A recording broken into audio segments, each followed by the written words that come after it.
is a Bloomberg Business Flash.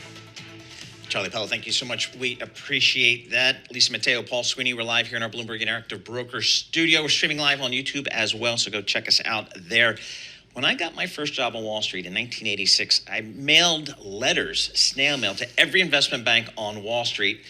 The good news is one response, Payne Weber. And that's how I got my job. And thank you, Payne Weber, back in the day. But it was tough. It's a little bit different now, I think. Yeah, I used to hand out VHS tapes in TV. That's right, That's in what we TV. used to hand out. Exactly. Here's my reel.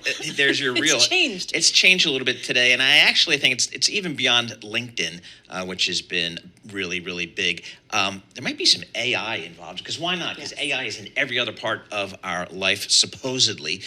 Shannon Ogborn joins us. She's a community lead for Ashby. Shannon, let's start real quick, 30 seconds. What is Ashby? What do you guys do there? Yeah, absolutely. And first and foremost, thank you so much for having me. One thing that we've really seen in the market in the last couple of years is the uptick in how sophisticated recruiting teams are getting. So the best way to think about Ashby is that we are an all-in-one recruiting software that really combines all the fundamental and critical components of recruiting.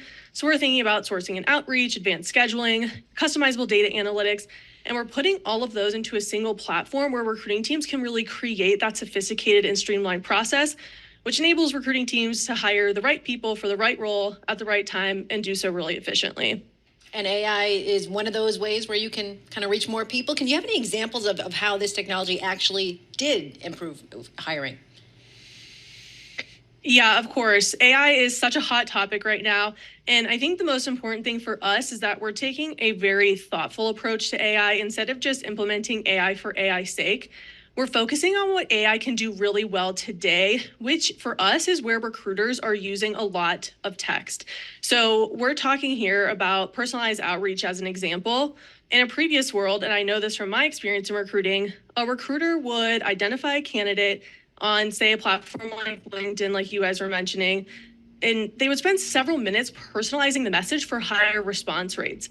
Now, through AI tokens and Ashby, our recruiters and recruiting teams can actually do that with a click of a button, which really enables them to send more high quality outreaches at higher volume with higher response rates, which really increases their pipeline.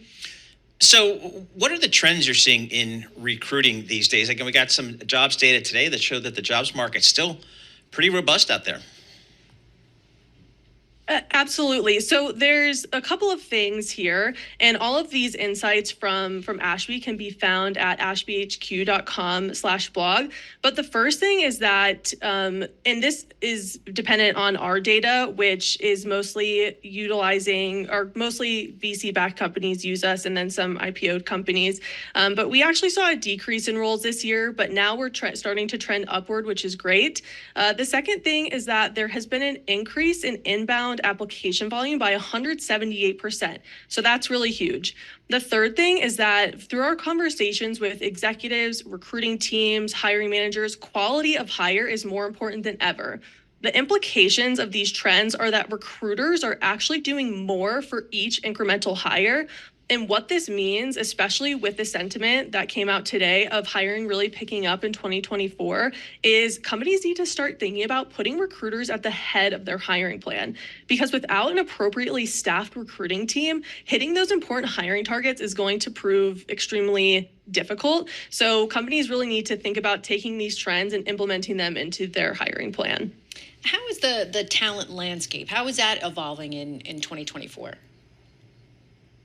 It's a great question. It's super dependent on industry, but there are a lot of great candidates on the job market right now. And there's one thing that I will say is that I do think because hiring is picking back up, is companies should really start thinking about how candidates are going to be going through their next job search.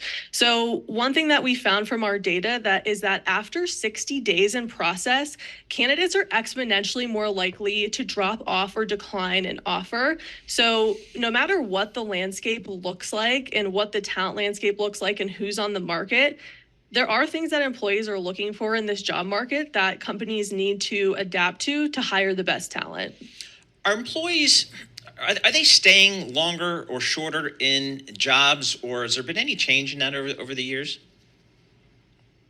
Yeah, well, if you look back really far, people would stay at companies for 15, 20 years or have an entire career stint. In certain industries like tech, people move jobs all the time, and that is for several reasons. One is because of um, how quickly companies move and how quickly people move up.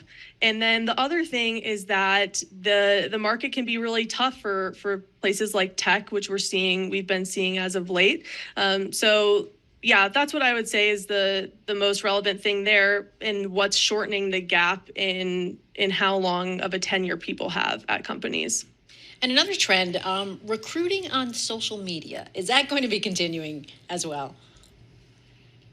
Yeah, I have been really interested and impressed to see all of the influencers, especially recruiting influencers on LinkedIn. It's a place that's really dear to my heart, and I love seeing my former colleagues and friends out there on social media. And I do think this is really important because recruiters are the face of a company, right? And so when someone can find a recruiter more accessibly, when the recruiter has been posting a lot about the company, about the employer brand, that actually makes a huge, huge difference to candidates because they feel like the recruiter is that much more invested in the company. So I do think that the trend of social recruiting is just going to keep going up and up and up. What percentage of companies have recruiting in-house versus, out of house, I guess, as it were? Yeah, so there's different structures to recruit, how you build a recruiting team. And now I don't have specific percentages, but there's sort of three major functions here. One is in-house recruiters that are full-time employees. The second is fractional recruiting, which has become really, really huge as of late and will continue to increase. And that's when you have someone who's working, as the name implies, a fraction of the time for your company. And then the third way people hire is through agencies. So depending on what your goals are and what you're trying to accomplish and what your internal resources is, that would depend who you have on your team. Okay. All right, Shannon, really interesting stuff here. Another angle to look at this labor market out there from the recruiting perspective. Shannon Ogborn, she's a community lead for Ashby, a company that helps companies with their recruiting process. And again, a strong jobs number today. We're going to have more coming up.